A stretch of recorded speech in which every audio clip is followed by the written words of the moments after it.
Many hobbyist game devs start off by trying to make their dream game, and most of them fail. I know because that's exactly what happened to me. I've come back to the hobby again, but this time I'm going to make something small and doable. It's called The Dead Prince, a stealth puzzle game where you use an assortment of powers to sneak through bases, take down guards, and assassinate your target. The Sultan of the land has summoned you from your isolated village to aid him. Why you? Because you got super cool magic powers. The game is very much inspired by Hitman Go and the Go series in general. If you're not familiar with the Go series, they are distilled versions of Hitman, Lara Croft, and Deus Ex inside a puzzle game. They are also all 3D and made in Unity, and I use Gamemaker. So, can I take a 3D node-based game and turn it into a 2D top-down game? Does Gamemaker have a native data structure for nodes? No, but it can if you lie. When looking at a system based on nodes and edges, you essentially have three types of spaces.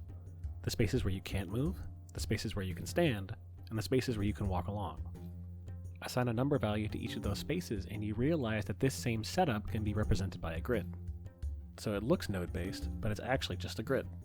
So that's great. Now I can build everything on top of that. Vision lines, enemy movement, and player movement. All the basics of a Go-style game.